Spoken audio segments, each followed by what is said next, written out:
episode of Beyond the Front Door is brought to you by Peak Properties in Cheyenne, Wyoming. With over 75 years of combined experience in real estate, it's our goal to help clients buy and sell and save by providing the information you want and the professional services you expect. Let us help you with your residential, commercial, HUD, income-producing properties, as well as vacant land and rental needs. To learn more, visit www.sellcheyenne.com. And I think that's kind of how real estate is. People just look at it and go, oh my gosh, this looks so easy. And you just make money and you show people houses. And how fun is that? And it is fun, but it is not easy. Yeah. Well, and ever expanding, I think right now too, as technology is changing and how you guys do things like making yourself present on social media. Yeah. Mm-hmm. Like that's where you're going to see realtors pivot. Right. Especially after the pandemic, because what back then didn't always work, or it doesn't work now. Yeah. I mean, belly to belly still works. The pandemic kind of proved that, but in general, I think it's just people are, if you're pivoting and you're going to something that's going to expand, you've got millions of people on social media, so you've got a much larger reach. Yeah, we were just fighting with someone on social media. We decided we decided today we just had enough. Yeah, I'm like, get him, Rhea, get him. I know. The thing about social media that I'm trying to sort of capture, because pictures aren't doing it anymore either. Mm-hmm. It's got to be video. Yeah. And you got to be genuine and authentic in those videos. I don't think that Lindy or I struggle with being authentic or genuine or anything like that. I do weird things, but portraying it in storytelling online is a whole other beast, right? All the critics come out. So just really quickly, so today I decided to do something different because we're, we've just been posting about our podcast and we're going to change that. So anyway, I decided to post a little stat this morning about how of all the home buyers last year, 19% were single women compared to 10% of single men. Wow. Right. Well, I garnered myself some male haters in the comments. So I will say, and I absolutely agree, women are literally ruling this world right now. Right? That's what I wonder right now. Yes. We run the world. Yes. Women right now are, like, I think the largest percentage of property owners, like multifamily properties. Like it's... Well, let's talk about that a little bit today, absolutely. shall we? And we don't have to call out this guy specifically, but we can talk about the stat that we brought up today. That'll be a ton of fun. Yes. Alrighty. Awesome. Okay, so let's start. Awesome. Welcome. You're listening to Beyond the Front Door podcast with Lindy and Rhea at Peak Properties, and we're real estate agents. We bring you the that will inspire you, make you laugh, cringe, inform you, all of the things. Above. Yes, come on in. We put the real in real estate. Yes. And today we have Nathan Stevens, and Hello. we will let him introduce Thanks for himself to you. But yes, thank you for being here. You bet. Why don't you start by just telling us a little bit about yourself? Yeah, of course. My name is Nathan Stevens. I am born and raised in Wyoming, so definitely Wyoming native.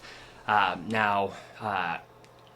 started essentially, what I do now, just honestly being in a financial position when the pandemic happened.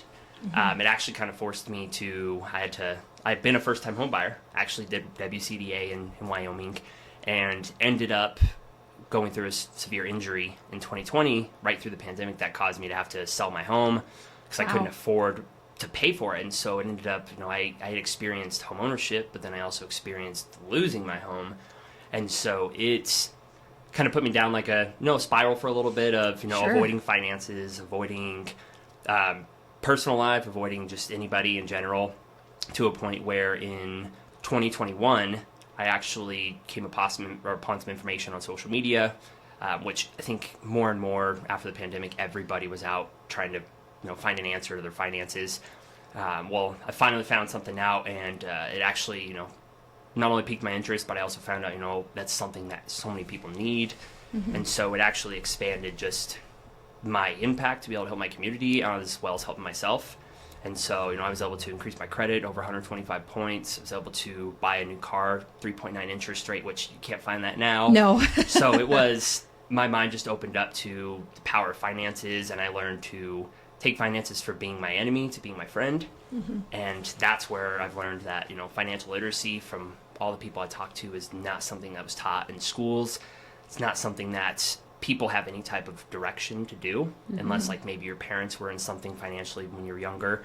But yeah, there's a huge disconnect. And so I found that through that disconnect and that a need needed to be filled. And so it's, I've been doing this 3 years now, and it's Good for you. It's blowing up every single day. Just more and more people just looking for someone authentic too, because Yes. you have, ever since the pandemic happened, you have so many people that were, just overnight type companies. They're just here to, try and take money for something that Right. people are in need of.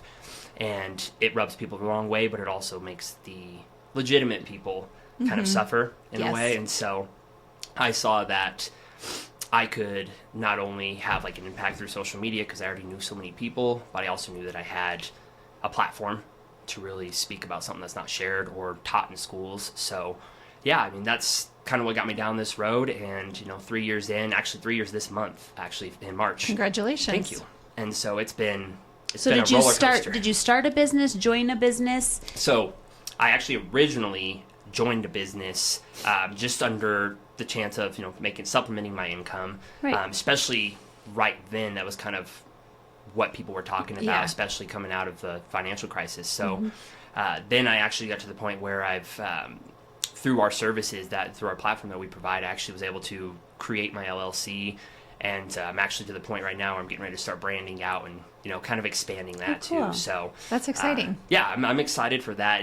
I wouldn't have thought about doing anything like this 3 years ago, but I mean, just starting to learn about money kind of got me down the rabbit hole. And It made a difference for you, and you want to share that with other people. And that's what we're kind of excited about with this podcast, is taking people's experiences and having you share your stories so that other people can learn from it. Of course. So yeah, that's absolutely, and I awesome. appreciate that. And everybody has a story.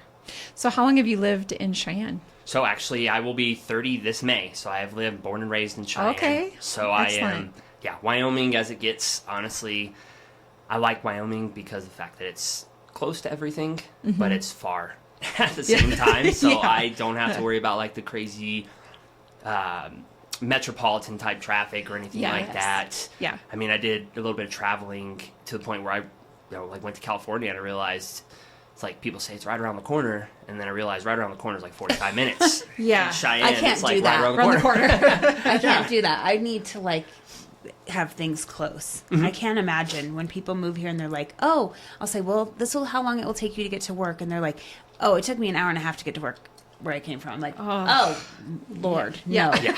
You're never going to have that here. Yeah, commuting, No. anything like that. I just got to the point. I was like, I can still be connected to it, but still be far enough to where it's just a short drive. So yeah, I'm born and raised in Wyoming, but I love, honestly, I wouldn't leave it. I like to say I live in Wyoming, but I'm not like planted in Wyoming. Sure. So I Sure. can spread my wings, as I should say, but at the same time, I love this place. So Awesome. So you specialize in wealth management. Is that Wealth correct? education. Wealth education. Thank you're you. good. Let's talk about the distinction between those two things. So wealth management is essentially like a financial advisor in a way where they're walking you through every single plan. They get a little more in depth with like your personal finances. They have specific schooling and certifications that make them that they have to take by state law. The benefit with a wealth educator is I learned all this information myself. I took a certification course through our company, but I don't have to have like special certifications or anything because I am not essentially the one that does like the credit work or anything like that. Sure. We have a team of attorneys that do that. But wealth educator, I'm here to help people not only protect, or not necessarily protect, but help them fix their finances, fix their credit, poor spending habits, as well as helping them build wealth, helping them protect their wealth, as well as helping them protect their family and their assets. So we do everything from budgeting, which actually as of last year, 39% of Americans didn't have a budget in place. Yep. And out of that 19% had less than $1,000 in savings. So we all know how quick $1,000 or an emergency can wipe that out.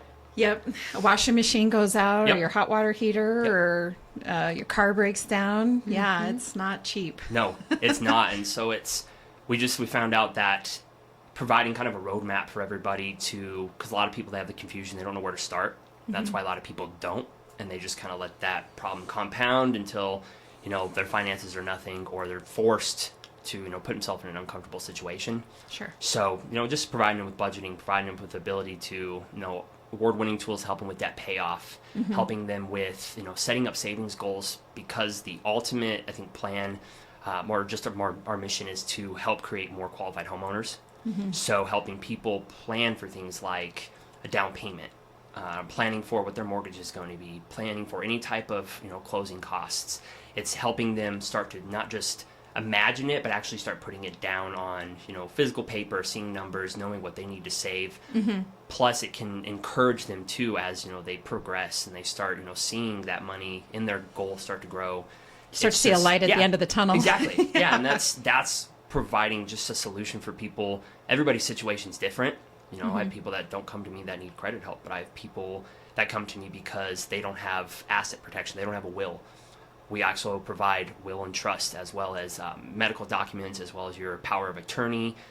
But it's much bigger than that. It's just trying to help people have a game plan, and to, whether it be home ownership, or it be investing in properties, or it be being able to, say, take an extra day on your weekend to go out with family, because you don't necessarily need the paycheck because you can afford it. Right. It's just everybody's end goal is different. But it's just providing something that everybody can have kind of the same approach, and everybody can have success. So I really appreciate that, because I think we see a lot on social media where people in their 20s and maybe even into their early 30s are feeling like they'll never be able to purchase a home. And whenever I'm doing open houses, or, I have sons that are in their early mid-20s, and I'm visiting with their friends, and I'm always saying, you don't know what you don't know. I wouldn't just assume that you're never going to be able to buy a home. Like, go talk to a lender and find out what all of your options are. Or to somebody like you said, make a plan. Yeah, make a plan, because it can be done. It may feel insurmountable, but it isn't necessarily so. And I talk a lot about investment properties, because you can use the rental income towards the qualifying of the purchasing of an investment property. And so don't just think, oh my gosh, home prices are so expensive, I'm never going to be able to buy. I think there's, like you say, there's a plan to be developed there. And like you said with rates, I always tell people to marry the home and date the rate. Yeah. Because that's always going to change. There's always going to be, if you're working with a trusted professional who knows how to navigate the market, and knows how to maximize your potential with that home, your equity. I think that speaks volumes. Well, I don't think we ever have I've never met anyone who said they wished they didn't buy real estate at any point in time, no matter what the rate was. Yeah. And as a matter of fact, I think more often than not, and we had Josh Ayers on here talking about that, somebody will decide they want to buy a home, but will wait to go talk to somebody till like 2 years later. Yeah. And then that's like, 2 years. I did this 2 years ago. Yeah. Yeah. And there's an intimidation factor, I think. And that's probably what you see too, is we're like, there's this revealing shame, of your finances. or like you feel vulnerable to share personal information like that. In most cases, it causes anxiety. Because I even say, like, credit in general, your credit score is not a direct reflection of you as a person. People can go through so many things, like divorce. They can go through loss of a family member. They can go through, loss of a job.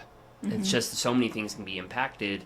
Yep. And so it's just having kind of that peace of mind that, you're not stuck. No. Yeah, like, there are so many options out there, and now even more, there's so many more options. Yes. People are looking for additional streams of income. People are looking for ways to retire early. Yes. People are looking for ways to, set their families up for generational wealth. So there's so many different, like I said, end goal is different for everyone, but I think realistically I think it's kind of similar for everybody too. They just want to have more time freedom. So, well, that's what I was going to ask you. What's the most common scenario that you're working with? Honestly, most common right now it's people who want to become a homeowner. Okay. That is probably my largest, not just in general, people that are coming to me for inquiries or just wanting guidance, but in general, people who have never owned a home, who are in their 50s, 60s. Actually, just a quick little story. I actually helped a lady last year. She had just been following me for 2 years. Actually, didn't bite, didn't anything, didn't even want to just really talk or really communicate. And so she finally ended up reaching out, and just I I just gave her tips. I gave her, kind of a game plan that she could use, just, off the clock or anything like that. Just wanted to help her. And she actually ended up by, applying everything I gave her the steps to in about 6 months. She was actually able to close with a realtor in, I believe it was Casper.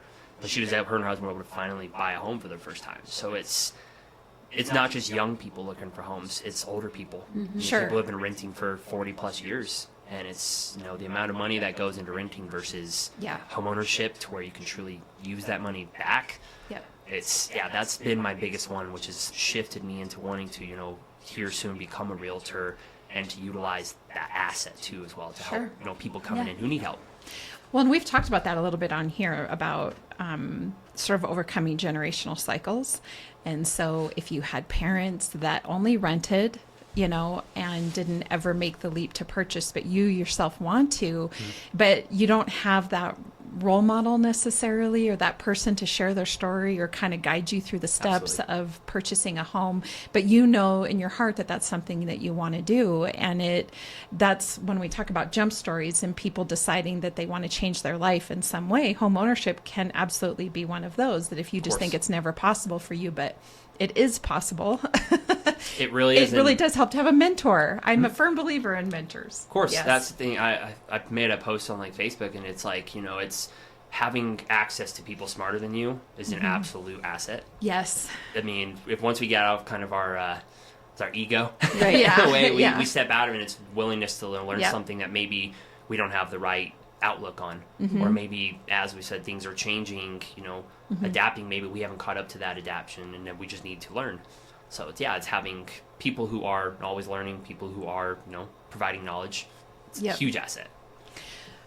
So very coincidentally that we're talking about this today, because we just were having a conversation online about the fact that the National Association of Realtors has data out for 2023 that of all the home buyers that purchased homes in 2023, 19% were single women. Wow. And then 10% were single men. And I thought that was a very interesting number. And as I said in my social media post, that when I look back on the transactions I had last year, that tracks. Like I had single women that were purchasing homes, and they were often, because they had kids and need to raise a family, or they're trying to take care of their parents. Change the area code. Yes.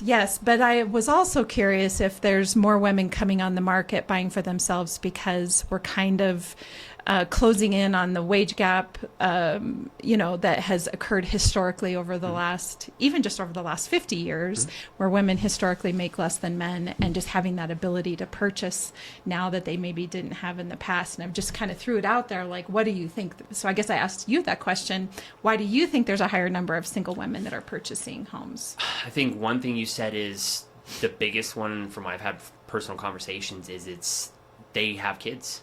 They're tired of, having, a 2-bedroom, or having essentially all their kids in one room, or, having no room for freedom for kids to, really, enjoy their childhood. And it's having a backyard, having, just that neighborhood feel. I think it's, in general, is just women, and I'm not even saying that, it's just mothers in general are providing for their children in a huge way. And if it's, the single aspect, they want to do anything and everything, and there's so many programs out there to help them do it. Yep, that makes a really, so that's really what I good see. point. Yes, that's what, like I said, that I see too. The only other one being, of course, is that I've had women buyers that are looking to bring their mother or dad into their home, so they're having to buy a multi-generational home so that they can put their mother or father in their own space and have some boundaries, but still be able to take care of them. So yeah, absolutely. No, that's absolutely true. Yeah. I'm having a moment. I'm sorry. It's sort of like one of those days where it's a Thursday. It's a Thursday. Hey, close to the weekend. You know what you want to say, kind of? It's like on the tip of your tongue. Yeah, you can't get it I out. think close to the weekend, I start to lose track. I think I just start to get really tired. I'm like, I don't know. Right. So you drink some are... So talk to us a little bit, I guess, about investment properties. Have you worked with those that are looking to purchase investment properties, and kind of how do you lay out the plan for that? So in general, I've just kind of started into the trickling into the learning of investment properties. My more so was just seeing from friends that I grew up with here, like, local Adrian Cruz. I went to school with him, and, seeing, lack of us not learning any of this stuff. But I mean, he was always somebody who knew business when he was younger, and then seeing people, scale, it's opened up my mind to just, like I said, not just having your own home, but having multiple properties. So I haven't essentially been really helping people yet with like a full game plan, because I'm still grasping that knowledge myself. Yes. Yeah. But it is, now that I've learned even just a little bit of information, it's that's how now they say it was like real estate is the the fastest way to a millionaire, or just in general to financial freedom. But it's it's a bigger aspect too, as you're providing places for other people to live. You're providing a solution. So, I mean, it's... Well, and I think, too, it can feel daunting. So let's say you're going to purchase a fourplex. And here in Cheyenne, those can run anywhere from $500,000 to $800,000 or $900,000. And there's, in some cases, it maybe would work out okay. Like if you're if you're going to use an FHA loan and put through the 3.5% down and live in one of the units or whatever, it really comes down to figuring out the payment, and does it make sense of the rental income that you're going to receive from those other three while you're living in the one. But then on the other hand, in a conventional manner where you've got to put 20 or 25% down, I know that can feel really daunting for somebody. If you're looking at a $500,000 property, you got to save $100,000 to put down on that can feel daunting. So do you have any advice for those that are thinking about it? And I guess I would pose that question to you as well, Lindy, since you've been working in this. Like how do people just begin the process of saving that kind of money to purchase their first property? I think the first thing, and that's, I think, one of our main goals when like somebody comes and needs, seeks information or help with us, our first thing is setting up a budget, a realistic budget. Like, people can write, jot down their little bills and chicken scratch on a piece of paper, but actually updating it, not if not, daily, but weekly, monthly, but consistently knowing where your money is. I had a business partner who actually, he's a handyman in Nevada, and he actually ended up, when he finally tracked a budget, noticed that he was spending like over $400 at Circle K or QT gas stations. Sure. So it's like the little $2 here transactions on his way to work, on his way home. It all adds up. And because it didn't have a budget, like if you don't have a budget, or if you don't have a direction for your money's always going to choose its own direction. And so I think the first thing is truly knowing what you can afford and knowing what type of money's coming in. So budget is always my first go-to. And I would have to imagine, and this is something else we've talked about on the podcast, is kind of what you're saying, is making sacrificing, your trip to the convenience store to do what you need to do. But I also think the other element of sacrificing would be if you need to take on additional work, right? Take on an additional job, produce more income to get you there quicker, right? Well, supplemental income nowadays is honestly becoming the new norm. Now, if you're making only one income, I mean, as like Warren Buffett says, if you rely on one income, you're gonna become poor. And so it's to the point where now, even more than ever, people are like the gig economy. Last year, there was over 16.5 million people that joined the gig economy. So what's the gig economy? Uber Eats, doing Postmates, doing on the sides. Grubhub, doing anything to supplement their income to make additional money, which everybody's goal is different too. It could be a matter of an extra $300 a month. It could be a matter of actually replacing their income. It's like there's so many options out there, and that's now as it's more than ever. People, I mean, I was just in Florida 2 weeks ago, and in southern Florida, like Fort Lauderdale and near Miami area, more and more people who are making, she was there when you were there. Really? I was there the first. Oh, perfect. I was actually first to the fourth. Oh, I was there the first through the fifth. Hey, nice. That's funny. Yeah, we got a bunch of weird weather, but no, it was weird.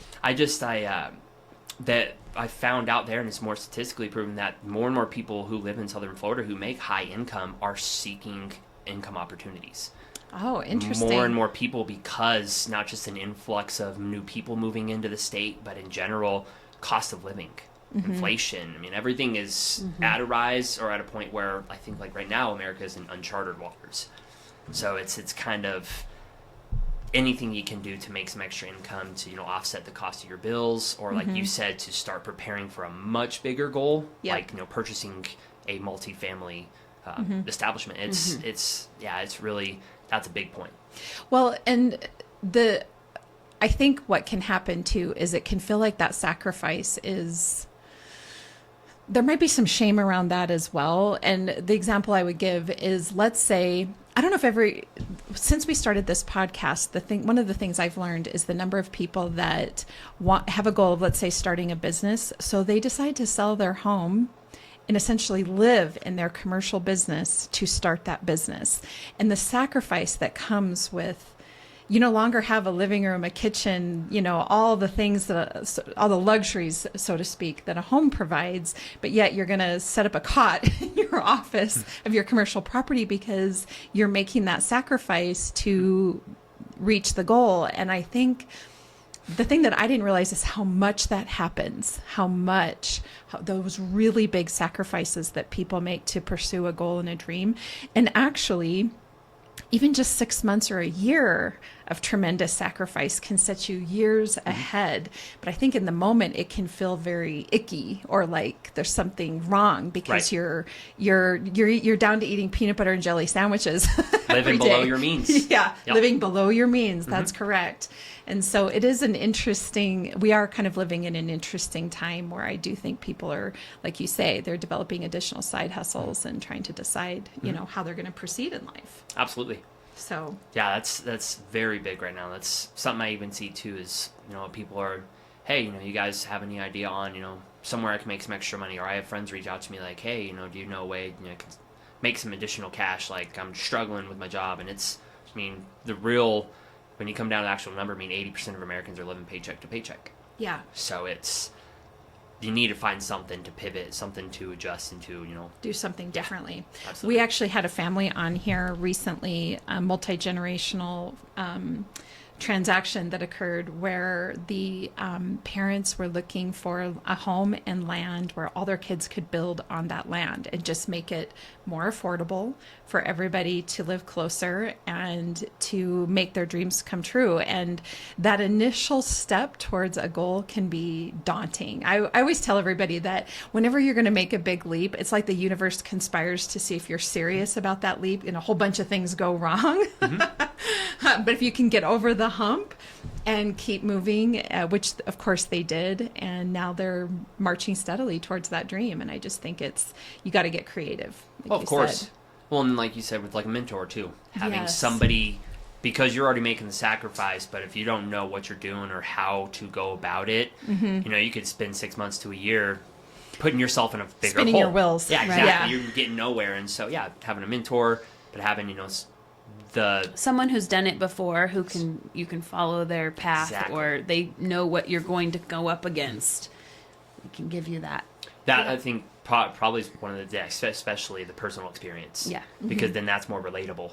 So someone can actually, and that's where it becomes more an emotional or like a personal relationship, because they know, you've experienced it, you've been through it. Yeah. And so people are more willing to work with somebody that has already been through something they've experienced or are experiencing.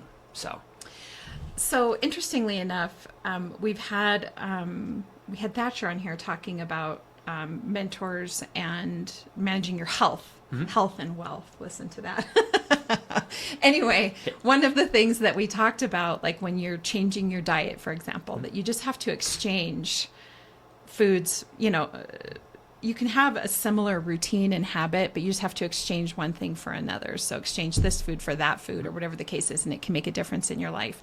And that was one of his top recommendations, and the health coach that I have as well, that's one of their top, is just start with just finding substitutions, right? So I guess one question I would have for you, on top of just for people that are looking to build wealth and budgeting being number one, but is there another piece of advice that you have that you find is common that you're giving to people? That's a good one. It's a really good one, actually. I'm going to put you on the spot. I think probably I guess I'm trying to think of the best way to answer in that. But I think my biggest piece of advice for somebody who is realistically wanting to make a change or wanting to actually, grow their wealth, I think it really comes down to commitment. Like if you really want to do it, like you said, sacrifice, you have to be committed to it. Yeah. Like you can't be 1 foot in, 1 toe in. You have to be both feet in. It's essentially you're betting on yourself. And so, I mean, that's the best form or the best investment you can make is in yourself. In yourself, yeah. And I think, too, sometimes when you see on social media, people talk about self-care, right? And self-care being, treating yourself to this or that or going here or there, whatever the case is. But self-care also means sticking to your goals. Yeah. Right? Absolutely. And, getting to the gym when you don't feel like going to the gym and eating at home when you don't feel like eating at home. Taking that $20 you just spent and folding it up and putting it back in your pocket, right? Like sometimes that's that actually is self-care too, but sometimes it just doesn't feel that way because self-care can feel like, man, I don't feel like eating tonight, But so we're just going to go out. If you think about it, you'll be less stressed, have less anxiety about money if you make these. So it is self-care because you're thinking of your emotion. Your future. Yeah. Well, that's, just those little pieces compounded absolutely do wonders. Like you said, 6 months to a year. It's just those bite-sized pieces. Like the best way to eat an elephant is one bite at a time. One bite at a time. So it's just taking a step, not necessarily precautionary in a way, but it's just taking that step. Yeah. So it's honestly, when I made the decision just to take the step on myself, it's 3 years later, it's been a game changer. So what was the turning point for you? Was there a moment or a day? Was it the accident, or you said? So actually, no. So when the accident happened in 2020, I ended up, and that was where I learned kind of a little bit of like the real estate process because I had to quick sell my home because I couldn't afford the mortgage, anything like that with my injury. And so going through kind of some issues with the buyers and 2 different times where the buyers ended up pretty much backing out, like they couldn't get approved. And so like in the process, I had to quick sell it to. I still had my equity in the home, but I ended up essentially just being in a bad financial position. And so the pivot point was actually probably my first big savings goal was quitting drinking. So I did that first, and that I started to see not just more money, open up, but a clearer mindset.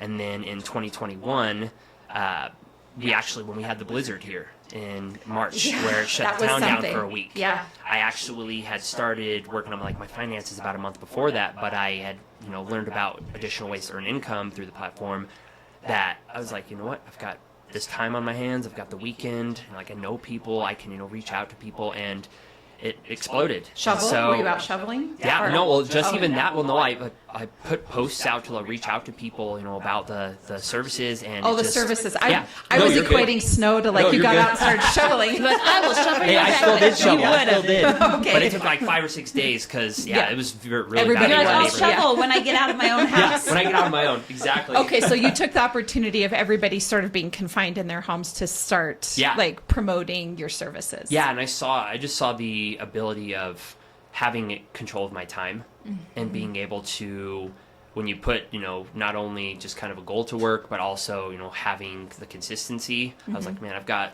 I had a whole week to sit at home. And so I was able to help my family. I was able to work on the business. I was able to enjoy my time. And so that's where it kind of got my mind into, working in ways to, get out of a 9-to-5 job, which. Well, and that's what we talked about. We've talked about with a lot of people. You find something that you really love or that you're passionate about, and then you try to figure out how can you make that monetize what it. You do for a living. Yeah, exactly. Because then you're going to do well at it because you love it and it's something you want to be doing. Well, and I think after the pandemic too, I think you saw some of the most creative people come out of the woodworks, and that's why social media blew up. Influencers blew up because they had nothing but time on and their hands. they, like we said, they made a commitment. They bet on themselves. They went out of their comfort zone, which no growth happens in your comfort zone. So everybody, a lot of people stepped out and they saw success by being authentic. So they were themselves, and by that, just using their talents that they were given, skyrocketed. So success, everybody has the option for success. It's just you have to bet on yourself. You got to jump. Yeah, you have to just jump. And we talk about that a bit. Well, thank you so much. Is there anything else, I guess, that you would like our listeners to know about what you do, or any other tidbits or advice? Yeah, more of just kind of reassurance to people to kind of let the guard down is, if you have questions about anything, whether it be things on your credit, whether it be, ways to budget, whether it be ways to pay down debt, or even getting deeper into protecting the assets you have, protecting yourself, because, we never know when our last day is, or in general, just having those bigger things in mind that don't just affect us, just reach out. I mean, it's the monotony of, I think, credit repair or just finances in general, like you said, a daunting thing, or anxiety. People don't want to reach out because they're scared. Or like Lindy has said, experiencing shame associated with whatever happened. And that is a big one too, is like shameful of the situation. They're like, Yep. oh, I shouldn't be in this. I shouldn't be experiencing this. I'm much older, and I've got younger people who are, and that's probably one of the big ones I see too, is I've got all these young people buying homes and I've never experienced that. And it's just knowing that there are solutions, but just reaching out. It's never too late to change your story. It isn't. It absolutely is not. Yeah. And so being able to have somebody truly, just sit down with you and just have a conversation, kind of let you know what your options are. And if we work together, we're gonna get you to success anyway. I mean, I always tell my customers or my clients that my goal is to help. Honestly, at the end, I want to be the one helping you, hold that for sale sign, or that, close sign, or I want to be getting a picture, from your family buying assets down the road. I want to create a relationship with people that isn't just, transactional. I want it to be, relational to where, years from now, people are, the tools and the services or the skills that I gave them or that we were able to provide, it's actually working and people are truly changing their families' lives. So that's awesome. Yeah, just reaching out. Yeah. And it sounds like in a judgment-free zone, like of course. No judgment. I don't know of anybody that has made 100% perfect financial decisions. No, and I honestly, before I got this, I was in a poor credit position too. I mean, it was low 500s, and it's, I've been in a crappy position. I couldn't finance a library card. So it was, I experienced it, and going through it. I mean, even going through like stuff now, it's everything is, you're experiencing new things every day, but just having that guidance. I love your vulnerability about it and being relatable, because I think a lot of people can relate to, changes in their lives and things that happen, and it can produce, situations that we're uncomfortable with, but we always have the power to change it. Absolutely. So yeah, we're absolutely. always, success is always just one decision away. Yes, it really is. That's a great quote. I'm probably going to use that later when I do a thing for you. Anyway, okay, so one question that we ask all of our listeners is, what is your favorite thing about Cheyenne? Favorite thing about Cheyenne? I love the people, but I think in general too, the growing community. I grew up in, just Cheyenne is being even, an hour away from Denver. It hasn't grown. And then in the last decade, the last 10 years since I, been out of school and all that, I've seen it grow, and I'm seeing, old Cheyenne blending with new Cheyenne, and just That's a great way to put that. Really starting to kind of see it blossom and kind of, experiencing people coming out of their, comfort zones and growing. I've seen more businesses opened in the last few years here. It's just, I enjoy just the community. So it's awesome. It's definitely something that's helped me. They welcomed me in. You guys welcomed me in, and yes, so of course, definitely honored to be here too. Awesome. Thank you so much for being here today. Of course. Well, I know you got your I have my final question. Yeah. Okay, so if you could purchase property anywhere in the world, where would it be and why? Ooh, that's a good one. Goal is to purchase as much property as possible, right? But honestly, that's. Let's say right now we said, where can we... Money's you have not money. an object. You have Money's money. not an object. Ooh. I would, honestly, if I could go, like, Italy. We had one other person say that, didn't we? Yeah. Italy, like, or even, like, Greece, like Santorini. Oh, Like, why? Just, honestly, I've flown in the States, but I have never flown out of the country. I was going to say, have you been there? Yeah. So I have never been, so that could be more of just, like, bucket list type, going off of that wish, but...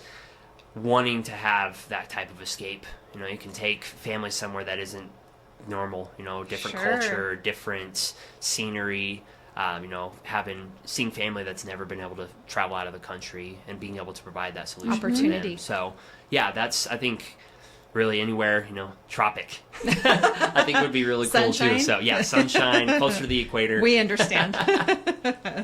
We say the same thing. I'm kind of Right. cold today, so I would Yeah, like to go me somewhere too. tropical. I'm perpetually in a coat nowadays. So Well, anyway. Florida surprised me a little bit too. There's Yes, some weird it was weather. it was only like between 68 and 71 while we were there. Yeah, and then the big rainstorm on Sunday. Sunday, yes. Yeah. There were tornadoes. There was There were. so we were down in the Florida Keys, and there was like a tornado following us up the Keys I heard as about we were driving. the tornado in Miami area. Yes. Yep. It was just really crazy weather.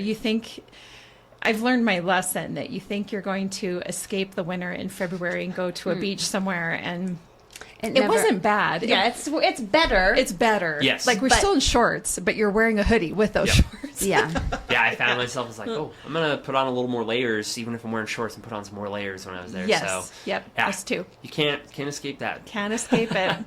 Well, thank you so much for being on today. It's been a real Absolutely. pleasure. Where can people find information about you So- if they want to use your services? So they can find me on social media. It's just Nathan Stevens on Facebook, Instagram. It's official Nathan Stevens, or if they want to just reach out to me, by phone. Okay. They can even text my cell phone. My number's 307-286-9607. And anybody who has inquiries, questions, anything about financial literacy or financial education, don't hesitate to reach out. Yeah, Awesome. and we will put his information in the comments Yes. on the YouTube Yep. video. Awesome. Yep. So they Perfect. can find it there. So for all of our listeners, this is Rhea and Lindy, and we are realtors with Peak Properties. And if you're looking to buy or sell a home, we would be happy to help you with that. You can find us on www.sellcheyenne.com, as well as all of our social media sites. And then, of course, Beyond the Front Door, you can listen to us on iHeartRadio, Apple Podcasts, Spotify, and on YouTube. So Yes. anyway, thank you so much. Thank Thank you. you. Yep. Oh, a picture. This episode of Beyond the Front Door is brought to you by Peak Properties in Cheyenne, Wyoming. With over 75 years of combined experience in real estate, it's our goal to help clients buy and sell and save by providing the information you want and the professional services you expect. Let us help you with your residential, commercial, HUD, income-producing properties, as well as vacant land and rental needs. To learn more, visit www.sellcheyenne.com.